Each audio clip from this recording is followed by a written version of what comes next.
بلانے والے ہیں، انہیں حضور مدینہ بلانے والے ہیں، انہیں حضور مدینہ بلانے والے ہیں۔ اور چلو رسول کے روزے پہ سب چلو یارو، چلو رسول کے روزے پہ سب چلو یارو، حسن حسین کا صدقہ لٹانے والے ہیں۔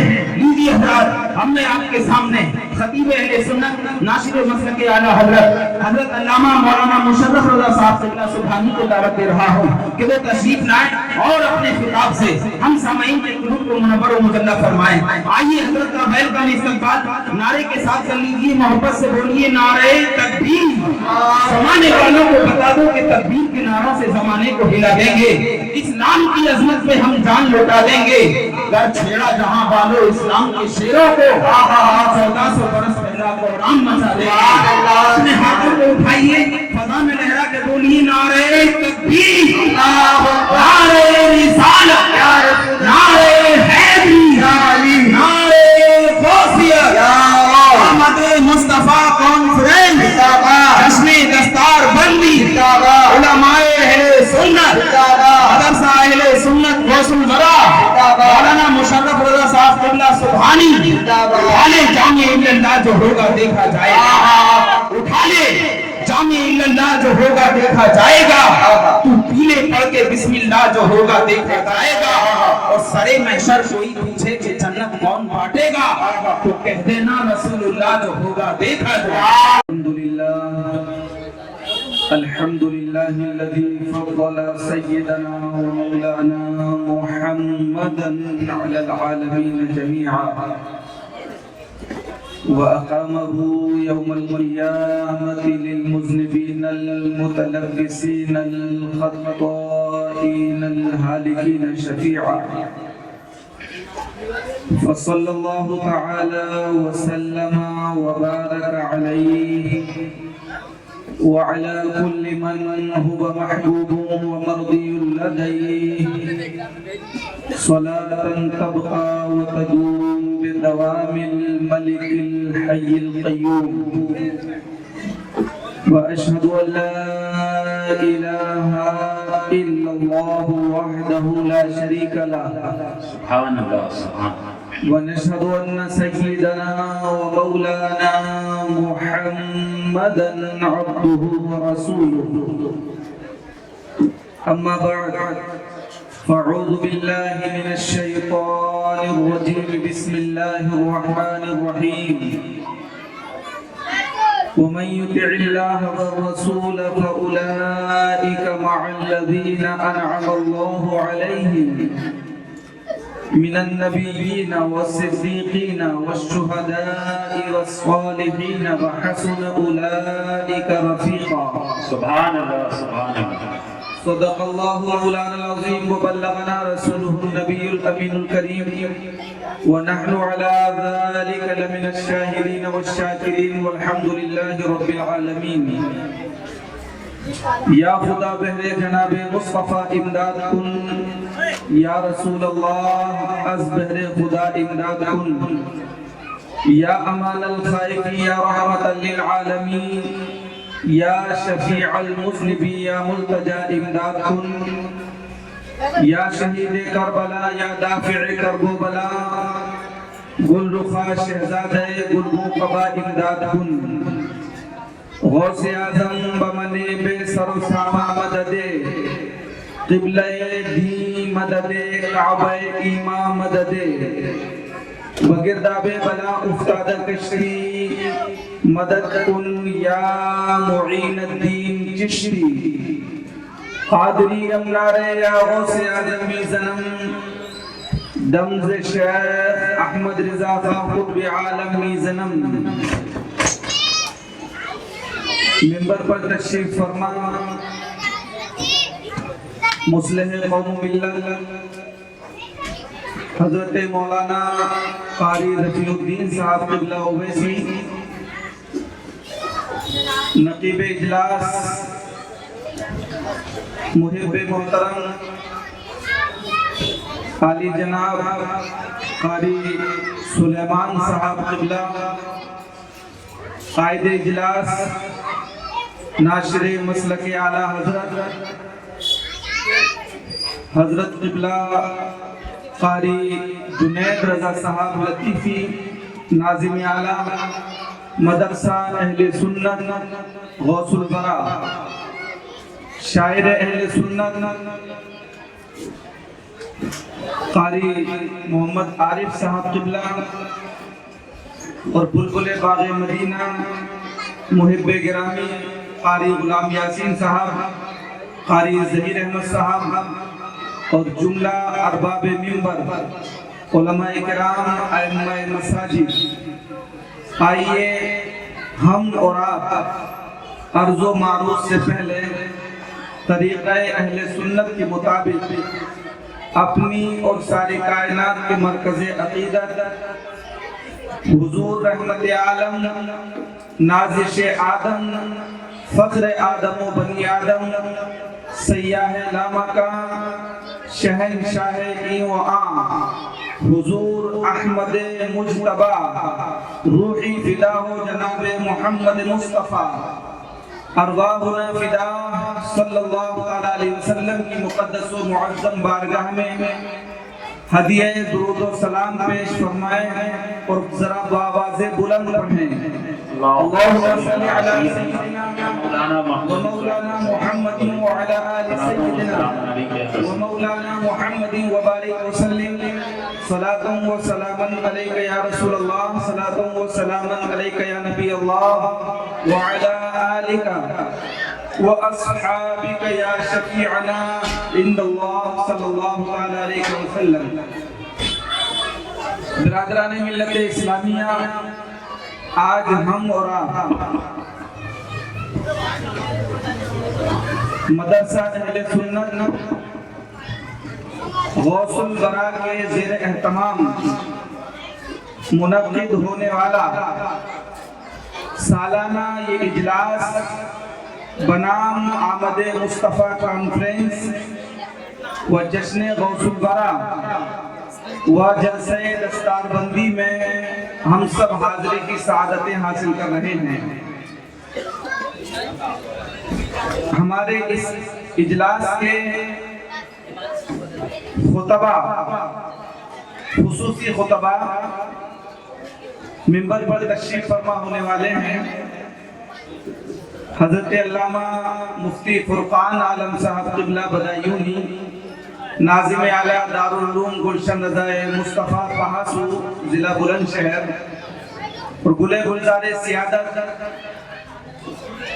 فخر اہل سنت حضرت علامہ سید افروز میاں صاحب قبلہ رامپوری بہت جلد منبر نور پر جلوہ افروز ہونے والے ہیں۔ میں تھوڑی دیر کے لیے آپ کے درمیان حاضر ہوں، چند معروضات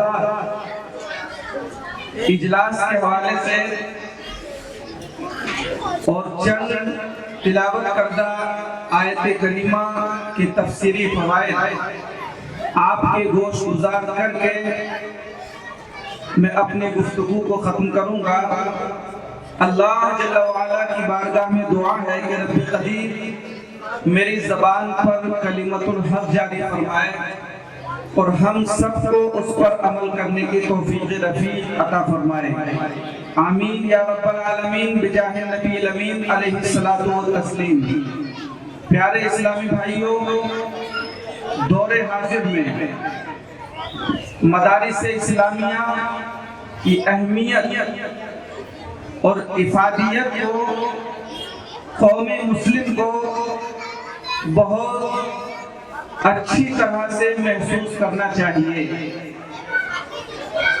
ہمارے معاشرے کے لیے اسلامی اقدار کو قائم کرنے جہاں مساجد کی ضرورت ہے، اس سے کہیں زیادہ مدارس کی ضرورت ہے۔ میں مبارکباد پیش کروں گا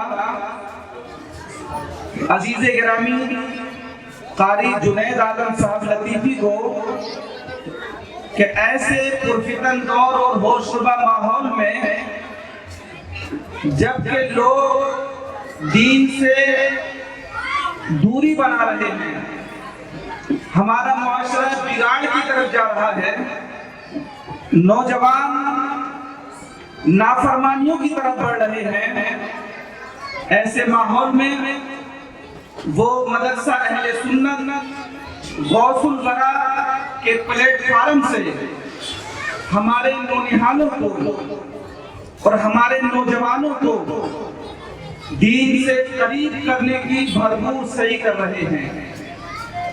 عزیزان ملت اسلامیہ، یہ مدارس اسلامیہ جو ہیں یہ ہمارے معاشرے کی ریڑھ کی ہڈی ہیں۔ آپ اس ضرورت کو محسوس کریں یا نہ کریں، مگر مفکر ملت ڈاکٹر اقبال کے اس قول سے آپ بخوبی اندازہ لگا سکتے ہیں کہ مدارس ہمارے معاشرے کے لیے کتنے اہم ہیں۔ ڈاکٹر اقبال سے کسی مصاحب نے پوچھا تھا، اب سے تقریباً 100 سال پہلے ڈاکٹر اقبال سے کسی نے پوچھا کہ یہ جو اتنے مدارس کھولے جا رہے ہیں، آخر ہمارے معاشرے کو ان کی کیا ضرورت ہے؟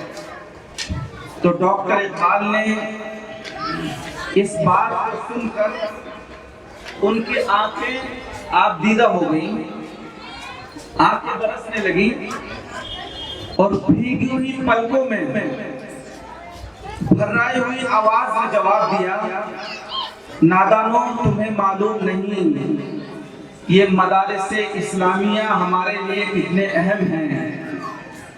تم نے ہسٹری کو پڑھا نہیں، تمہارے سامنے تاریخ ہے نہیں، اگر تم نے تاریخ کو پڑھا ہوتا۔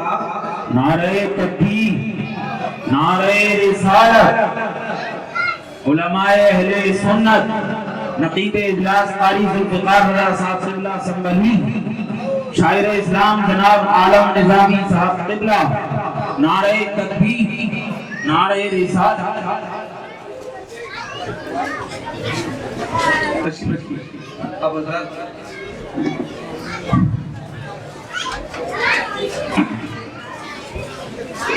درود پاک پڑھیے، اللہم صلی علی سیدنا و مولانا محمد وعلی آل سیدنا و مولانا محمد وبارک وسلم۔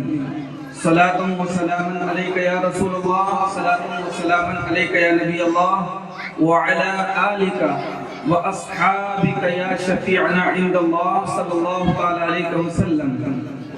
تو پیارے اسلامی بھائیوں، ڈاکٹر اقبال نے کہا تھا ایک صدی پہلے کہ نادانوں تمہیں معلوم نہیں کہ یہ مدارس اسلامیہ کتنے اہم ہیں، یہ ہمارے وجود کے لیے کتنا ضروری ہیں۔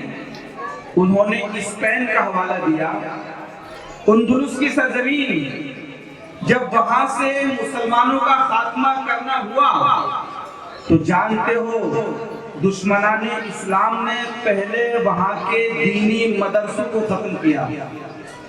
جب وہاں سے دینی مدرسے ختم ہو گئے تو ان کا وہاں سے مسلمانوں کا وجود حرف غلط کی طرح مٹا دیا گیا۔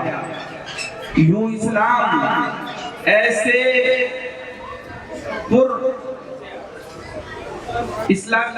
اسلام اسپین سے ختم ہو گیا، جہاں صدیوں تک اسلام کا جھنڈا پوری شان کے ساتھ لہراتا تھا، وہاں سے اسلام ختم ہو گیا۔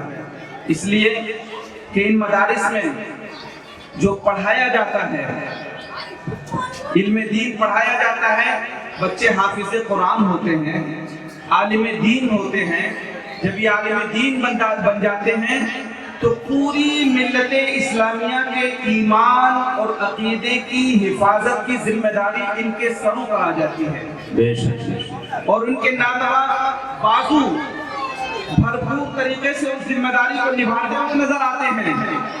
پیارے اسلامی بھائیوں، آج پرنٹڈ میڈیا ہو یا الیکٹرانک میڈیا ہو، اس کے ذریعے سب سے زیادہ اگر طوفان بدتمیزی کہیں اگر کسی کے خلاف مچایا جاتا ہے تو وہ مدارس اسلامیہ ہیں۔ اس لیے وہ جانتے ہیں کہ جب تک یہ ادارے رہیں گے یہاں سے علماء نکلتے رہیں گے، اور جب تک علماء موجود رہیں گے اس وقت تک مسلمانوں کے کلچر کو، اسلامی کلچر کو ختم کرنا ناممکن نہیں تو مشکل ضرور ہے۔ پیارے اسلامی بھائیوں، ضرورت اس بات کی ہے کہ ہم اس فکر کو سمجھیں اور ہم اپنے آنے والے مستقبل پر نظر رکھیں۔ پیارے اسلامی بھائیوں، اگر ہم نے ایسا نہ کیا تو پھر ہمارا حال بہت عجیب ہونے والا ہے۔ نہ سمجھو گے تو مٹ جاؤ گے اے ہندی مسلمانوں، نہ سمجھو گے تو مٹ جاؤ گے اے ہندی مسلمانوں، تمہاری داستان تک بھی نہ ہوگی داستان۔ بے شک بے شک، اٹھو وگرنہ حشر نہیں ہوگا پھر کبھی، اٹھو وگرنہ حشر نہیں ہوگا پھر کبھی، دوڑو زمانہ چال قیامت ہی چل گیا۔ اب میں آپ کو آیت کریمہ کی جو میں نے تلاوت کی اس کے چند تفسیری فوائد آپ کے سامنے رکھ کے اپنی گفتگو کو ختم کروں گا۔ چونکہ یہ ربیع الغوث کا مہینہ ہے، یہ مہینہ جو ہے وہ غوث اعظم سے نسبت والا مہینہ ہے، ہم اسے بڑی 11ویں کے نام سے بھی جانتے ہیں۔ تو میں چاہتا ہوں کہ چند معمولات سرکار غوث اعظم رضی اللہ تعالیٰ عنہ کے تعلق سے اور ان کی تعلیمات کے حوالے سے آپ کے گوش گزار کروں۔ اللہ تبارک و تعالیٰ قرآن مجید برہان رشید میں ارشاد فرماتا ہے وَمَن يُطِعِ اللَّهَ وَالرَّسُولَ فَأُولَٰئِكَ مَعَ الَّذِينَ أَنْعَمَ اللَّهُ عَلَيْهِمْ مِنَ النَّبِيِّينَ وَالصِّدِّيقِينَ وَالشُّهَدَاءِ وَالصَّالِحِينَ وَحَسُنَ أُولَٰئِكَ رَفِيقًا۔ ہمارا رب فرماتا ہے جو لوگ اللہ اور اس کے رسول کی اطاعت کرتے ہیں، جو لوگ اللہ اور اس کے رسول کے فرمان پر عمل کرتے ہیں، جو لوگ اللہ اور اس کے رسول کے حکم کو مانتے ہیں، تو ان کو ان لوگوں کا ساتھ ملے گا جن پر اللہ نے انعام فرمایا ہے۔ بے شک، کن لوگوں کا ساتھ ملے گا؟ جن پر اللہ کا انعام ہے۔ اللہ کا انعام کس پر ہے؟ تو قرآن ہماری رہنمائی فرماتا ہے من النبیین انعم اللہ علیہم، اللہ کا انعام نبیین پر ہے، صدیقین پر ہے، والشہداء والصالحین، اللہ کا انعام شہداء پر ہے، اللہ کا انعام صالحین پر ہے۔ بے شک بے شک، وحسن اولئک رفیقا، اور یہ کیا ہی اچھے ساتھی ہیں۔ پیارے اسلامی بھائیوں، اس آیت کریمہ میں دو شخصیات کا ذکر کیا گیا۔ ایک تو وہ لوگ ہیں جو اللہ اور اس کے رسول کی اطاعت کرتے ہیں اور اس اطاعت کے سبب، اس اطاعت کے بدلے میں انہیں جو اجر دیا جاتا ہے، انہیں جو اس کا بہتر بدلہ دیا جاتا ہے، وہ یہ کہ انہیں ان لوگوں کا ساتھ ملتا ہے، ان لوگوں کی معیت ملتی ہے جن پر اللہ نے انعام فرمایا ہے۔ عزیزان ملت اسلامیہ، انعام کن لوگوں پر ہوتا ہے؟ ذرا توجہ فرمائیے، انعام کن لوگوں پر ہوتا ہے؟ انعام اللہ کا ان لوگوں پر ہوتا ہے جو اللہ کے محبوب ہیں۔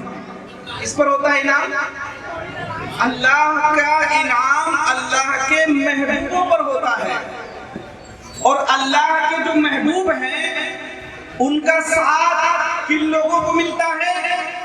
جو لوگ اللہ اور اس کے رسول کی اطاعت کرتے ہیں، جو اللہ اور اس کے رسول کا حکم مانتے ہیں۔ پیارے اسلامی بھائیوں، اب وہ لوگ غور کریں جو یہ اعتراض کرتے ہیں کہ ہمیں 10 سال ہو گئے، ہمیں کوئی اللہ والا نہیں ملا، ہم جس کو بھی پکڑتے ہیں دنیا دار ملتا ہے، ہمیں اللہ والے نہیں ملتے، ہم اللہ کے ولیوں سے ملنا چاہتے ہیں، ہم اللہ کے دوستوں سے ملنا چاہتے ہیں، ہم اللہ کے محبوبوں سے ملنے کا شوق رکھتے ہیں، مگر ہمیں تو کوئی اللہ والا نہیں ملتا۔ وہ لوگ سوال کرتے ہیں کہ نہیں کرتے؟ لوگ کہتے ہیں کہ نہیں کہتے کہ ہمیں اللہ والے نہیں ملتے؟ پیارے اسلامی بھائیوں، کبھی آپ نے اس بات پر غور کیا کہ اللہ والے ملیں گے اس وقت جب کہ ہم اللہ کے فرمانبردار ہوں گے، بے شک بے شک اگر ہم اللہ کے فرمانبردار ہوں گے، اگر ہم رسول گرامی پاک صلی اللہ علیہ وسلم کی اطاعت شعار ہوں گے، تب اللہ اپنے دوستوں سے ملوائے گا۔ اگر ہم اللہ کے نافرمان ہیں، اگر ہم اللہ کے دوستوں سے ملنے کی تمنا رکھتے ہیں مگر رسول اللہ کی نافرمانیاں کرتے ہیں، رسول اللہ نے فرمایا نماز پڑھو، ہم ایک وقت کی نماز پڑھنے کو تیار نہیں، ہم کہتے ہیں اللہ والوں سے ہماری ملاقات ہو جائے، ہم نافرمانیاں کر کے اللہ کے غضب کو دعوت دے رہے ہوتے ہیں، پھر ہم چاہتے ہیں کہ اللہ کے دوستوں سے ہماری ملاقات ہو جائے، ہمیں غوث و خواجہ مل جائیں، ہمیں وارث و رضا مل جائیں، ہم یہ چاہتے ہیں کہ ہمیں اللہ والے مل جائیں۔ عزیزان ملت اسلامیہ، آپ غور فرمائیے، کیا آپ کبھی اپنے نافرمان پر آپ اس طرح مہربان ہوں گے کہ اپنے خاص دوستوں سے آپ ملانا پسند کریں گے جو آپ کے بادی ہو، جو آپ کی باتوں کو نظر انداز کرنے والا ہو؟ آپ کہہ رہے ہیں کہ میرا یہ کام کر دو اور وہ نگاہیں گھما لے، وہ ہنس کر ٹال دے، وہ دوسری جگہوں پر تو وقت برباد کرے مگر وہ آپ کے فرمان کو ٹھکرا دے، پسے پش ڈال دے، تو آپ اس کے لیے مہربان ہوں گے یا غضبناک ہوں گے؟ اپنے دوستوں سے کس کو ملوایا جاتا ہے؟ اپنے محبوبوں سے کس کو ملوایا جاتا ہے؟ جو ہمارا فرمانبردار ہو۔ جب ہم دنیا دار لوگ اپنے خاص دوستوں سے ان لوگوں کو ملواتے ہیں جو ہمارا حکم مانتے ہیں، پیارے اسلامی بھائیوں، تو اللہ تبارک و تعالیٰ اپنے نافرمانوں سے، اپنے دوستوں کو کیسے ملوا سکتا ہے؟ پیارے اسلامی بھائی، اگر واقعتاً ہمیں اللہ والوں کی تلاش ہے، ہم چاہتے ہیں کہ اللہ والوں کے ساتھ رہیں، ہمیں اللہ والوں کی معیت حاصل ہو جائے، ہمیں اللہ والوں کی رہنمائی مل جائے، تو ہمارے لیے ضروری یہ ہے کہ ہم اللہ کی اطاعت کریں، رسول اللہ کی اطاعت۔ بے شک بے شک، سبحان اللہ سبحان اللہ، رسول اللہ کی اطاعت ہی اللہ کی اطاعت، بے شک، رسول اللہ کا حکم ہی اللہ کا حکم ہے، رسول اللہ کا در ہی اللہ کا در ہے، رسول اللہ کا فرمان ہی اللہ کا فرمان ہے۔ اس لیے رسول کونین صلی اللہ علیہ وسلم اللہ تبارک و تعالیٰ کی ذات کے مظہر ہیں۔ مصطفیٰ کریم صلی اللہ علیہ وسلم سے جس کا تعلق مضبوط ہو گیا، اسی کا تعلق اللہ سے مضبوط ہو گیا۔ سبحان اللہ۔ تو اگر ہمیں یہ خواہش ہے کہ ہم اللہ والوں سے ملیں، تو ہمارے لیے ضروری ہے کہ ہم اللہ اور اس کے رسول کے فرمانبردار ہو جائیں۔ اور یہ جنہیں اچھے ساتھی ہیں، قرآن جنہیں اچھا ساتھی ہے، وَحَسُنَ أُولَٰئِكَ رَفِيقًا، وَحَسُنَ أُولَٰئِكَ رَفِيقًا، یہ بہت اچھے ساتھی ہیں۔ اور ظاہر سی بات ہے، اچھا ساتھی وہ ہوتا ہے جو ہمارے دنیا میں بھی کام آئے اور ہماری آخرت میں بھی کام آئے۔ قرآن پاک میں اللہ تعالیٰ فرماتا ہے الْأَخِلَّاءُ يَوْمَئِذٍ بَعْضُهُمْ لِبَعْضٍ عَدُوٌّ إِلَّا الْمُتَّقِينَ، اللہ فرماتا ہے گہرے دوست اس دن ایک دوسرے کے دشمن ہو جائیں گے، گہرے دوست ایک دوسرے کے دشمن ہو جائیں گے سوائے ان کے جو متقی ہیں، جو پرہیزگار ہیں۔ یعنی اگر متقین پرہیزگاروں سے آپ کا تعلق ہے تو دنیا کے تمام رشتے تو ختم ہو سکتے ہیں، تمام دوستیاں تو ہماری پاسے پش ڈالی جا سکتی ہیں، مگر پیارے اسلامی بھائیوں، اللہ والوں سے تعلق، اللہ والوں کی جو دوستی ہے وہ میدان قیامت میں ہمارے کام آئے گی۔ ان کی دوستی کے سبب اللہ تبارک و تعالیٰ، ان سے محبت کے سبب اللہ تبارک و تعالیٰ ہمیں ان کا ساتھ نصیب فرمائے گا۔ حدیث پاک میں اللہ کے نبی صلی اللہ علیہ وسلم ارشاد فرماتے ہیں المرء مع من احب، کہ جو جس سے محبت کرتا تھا کل میدان قیامت میں وہ اس کے ساتھ تھا۔ بے شک بے شک، سبحان اللہ۔ تکریمہ کا شان نزول ہے، نبی محترم صلی اللہ علیہ وسلم کے ایک صحابی ہیں حضرت ثوبان رضی اللہ تعالیٰ عنہ۔ حضرت صوبان رضی اللہ تعالیٰ عنہ بے پناہ محبت فرماتے ہیں رسول کائنات صلی اللہ علیہ وسلم سے. محبت تو تمام صحابہ فرماتے ہیں، مگر بعض محبت ایسی ہوتی تھی جو ان کے اندر جذبہ ہوتا تھا، وہ جذبہ برداشت نہیں کر سکتے تھے، بلکہ بے قرار بے چین ہو جاتے تھے، ان کے وجود سے ظاہر ہوتا تھا. تو ایک دن نبی کریم رؤوف الرحیم صلی اللہ علیہ وسلم کی بارگاہ میں حاضر ہوتے ہیں حضرت صوبان. تو کیا دیکھتے ہیں میرے آقا کہ آپ کا چہرہ زرد ہو رہا ہے، ایسا لگ رہا ہے کہ کسی لمبی بیماری کا شکار ہو گئے حضرت صوبان. ایسا لگتا تھا کہ کسی غم نے انہیں نڈھال کر دیا ہے، کوئی فکر انہیں توڑ رہی ہے. میرے آقا صلی اللہ علیہ وسلم جو غموں کو دور کرنے والے ہیں، جو پریشانیوں کا ازالہ کرنے والے ہیں، جو غموں کو دور فرماتے ہیں، میرے آقا صلی اللہ علیہ وسلم نے پوچھا صوبان تمہاری یہ حالت کیا ہو گئی ہے؟ کیا تمہیں کوئی غم ہے؟ کیا تمہیں کوئی فکر ہے؟ کوئی بیماری لاحق ہو گئی ہے؟ یرقہ ہو گیا ہے؟ پیلیا کی شکایت ہو گئی ہے؟ چہرہ زرد ہوتا چلا جا رہا ہے؟ کیا وجہ ہے؟ جانتے ہیں حضرت صوبان رضی اللہ تعالیٰ عنہ کی آنکھوں سے آنسو آ گئے. جو دل میں جذبات تھے وہ آنکھوں میں امڑ آئے اور آنکھیں ساون بھادوں کی طرح برسنے لگی. بھرائی ہوئی آواز میں عرض کرتے ہیں یا رسول اللہ صلی اللہ علیہ وسلم میرے ماں باپ آپ پر قربان ہوں. اے میرے آقا میری عجیب کنڈیشن ہو گئی ہے، اس فکر میں ہر وقت بھولتا رہتا ہوں کہ یا رسول اللہ ہم جب بے قرار ہوتے ہیں تو آپ کے چہرے وضحا کو دیکھ لیتے ہیں، جب ہمیں بے چینی ستاتی ہے تو ہم آپ کی بارگاہ میں حاضر ہو جاتے ہیں اور آپ کے چاند و سورج کو سرما دینے والے پیارے چہرے کو دیکھ کر اپنی آنکھوں میں نور بھر لیتے ہیں، اپنی آنکھوں کو روشن کر دیتے ہیں، اپنے دلوں کو منور کر لیتے ہیں. مگر یا رسول اللہ مجھے ایک فکر ستاتی ہے، ایک فکر لاحق ہوتی ہے، اور وہ فکر یہ ہے کہ آپ تو سید الانبیاء ہیں، نبیوں کے سردار ہیں، آپ حضرت ابراہیم خلیل اللہ کے بھی سردار ہیں، آپ تو حضرت آدم کے بھی سردار ہیں. امام اہل سنت فرماتے ہیں سب سے اعلیٰ و اعلیٰ ہمارا، سبحان اللہ سبحان اللہ، اعلیٰ و اعلیٰ ہمارا نبی، سبحان اللہ. سب چمک والے اجلوں میں چمکا کیے، اندھے شیشوں میں چمکا ہمارا نبی. سبحان اللہ سبحان اللہ. آپ کو بلند و بالا مقام رکھتے ہیں، تمام نبیوں کے سردار ہیں، تو جنت بھی سب سے اعلیٰ آپ کو دی جائے گی، سب سے اچھی جنت میں ہوں گے، سب سے بڑے مقام پر ہوں گے. یا رسول اللہ آپ کے کرم سے ہمیں یقین ہے کہ جنت تو ملے گی، آپ کی غلامی کے صدقے میں ہمیں جنت تو ملے گی، مگر نہ جانے کون سے درجے میں ہوں گے، ہم کون سے حصے میں ہوں گے. آپ بہت اعلیٰ جنت میں ہوں گے.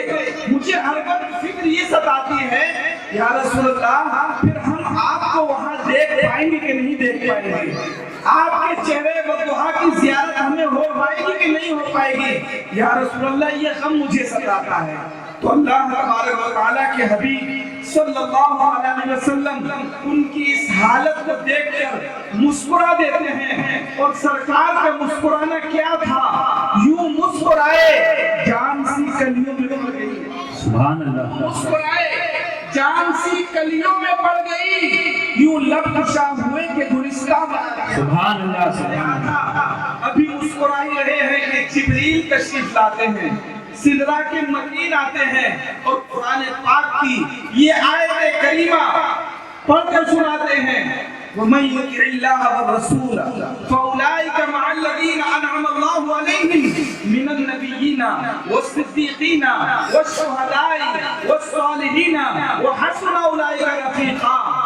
فرماتے ہیں جبریل کہ اللہ فرماتا ہے کہ جو لوگ اللہ اور رسول کی اطاعت کرتے ہیں ان کو ان انعام یافتہ لوگوں کا ساتھ ملے گا جو اچھے ساتھی ہیں۔